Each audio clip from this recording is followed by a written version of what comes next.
অৰুণোদয় আঁচনিটো আমি অনলাইনৰ মাধ্যমত এপ্লাই কৰিব পাৰিম নে নাই এই বিষয়ে কিন্তু বহুতে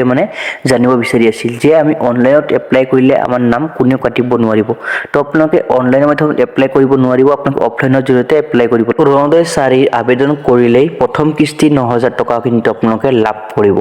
অৰুণোদয় 3 হিতাধিকাৰী পাব 3000 কোটি টকা তো এই টকাটো কেতিয়া লাভ কৰিব এই বিষয়ে আপোনালোকে জানিব পাৰিব আৰু যিসকল মানুহে নতুন কৰি অৰুণোদয় 4.0 ৰ বাবে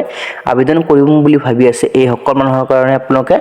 আপোনালোকৰ কাৰণে আছে ভাল খবৰ তো কেতিয়াৰ পৰা আপোনালোকে ফৰ্ম ফিল আপ কৰিব পাৰিব ফৰ্মখন ক'ত লাভ কৰিব এই বিষয়ে জানিব পাৰিব নতুন কৰি যিসকল মানুহে আবেদন কৰিব এই সকল মানুহে আপোনালোকে 9000 টকা প্ৰথম কিস্তি লাভ কৰিব আৰু যিসকল মানুহে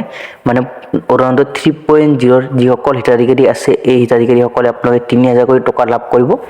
1 আগষ্টৰ পৰা এই ঘোষণাটো কৰিব তো 1 আগষ্টৰ পৰা ঘোষণা কৰিব আপোনালোকে 10 আগষ্টৰ ভিতৰত আপোনালোকে টকা লাভ কৰিব পাৰিব আৰু যিসকল মানুহে নতুন কৰি ফৰ্মখন ফিল আপ কৰিব বুলি ভাবি আছে এই সকল মানুহে আপোনালোকে ফৰ্ম আপোনালোকে লাভ কৰিব কেইদিনমান ওয়েট কৰক কেইদিনমান ওয়েট কৰিলে আপোনালোকে এই ফৰ্মখন লাভ কৰিব এই ফৰ্মখন ক'ত লাভ কৰিব এই বিষয়ে কিন্তু বহুত মানুহে কিন্তু জানিব বিচাৰি আছিল তো আপোনালোকে এই ফৰ্মখন আপোনালোকৰ গাঁও পঞ্চায়ত বা আপোনালোকৰ যেটো ব্লক অফিস আছে এই ব্লক অফিসতো কিন্তু আপোনালোকে লাভ কৰিব বা আপোনালোকৰ যেটো ফুড কেন্দ্ৰৰ বিএলও আছে এই বিএলওৰ হাততো লাভ কৰিব পাৰে তো এটো এতিয়ালৈকে অফিচিয়েল আপডেট অহা নাই অৰুণোদয় 3.0 যেনেকে ফৰ্মখন বিতৰণ কৰা হৈছিল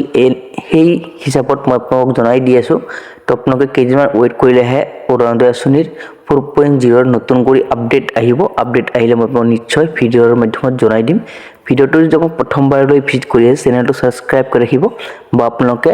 বন্ধু বান্ধৱী সকললৈ ভিডিঅ'টো শেয়াৰ কৰি দিব যাতে আপোনাৰ সহায়ত যাতে যিসকল মানুহ এতিয়ালৈকে অৰুণোদয় এপ্লাই কৰিব পৰা নাই এই সকল মানুহে যাতে এপ্লাই কৰিব পাৰে বহুতে কিন্তু কমেন্ট কৰি সুধি আছিল যে আমি 3বাৰ 4বাৰ কৰি এপ্লাই কৰিছো এতিয়ালৈকে আমি অৰুণোদয় আঁচনিখন লাভ কৰা নাই আমি দুখীয়া মানুহ এনেকে বহুতে কমেন্ট কৰি আছিল তো এই বিষয়ে এই কাৰণতে এই ভিডিঅ'টো বনাই আছো তো আপোনালোকে যিসকল অৰুণোদয় 4 ৰ বাবে আবেদন কৰিব আপোনালোকৰ কি ডকুমেন্টছ লাগিব মই আপোনাক জনাই দি আছো প্ৰথমতে আপোনালোকৰ লাগিব ৰেচন কাৰ্ডখন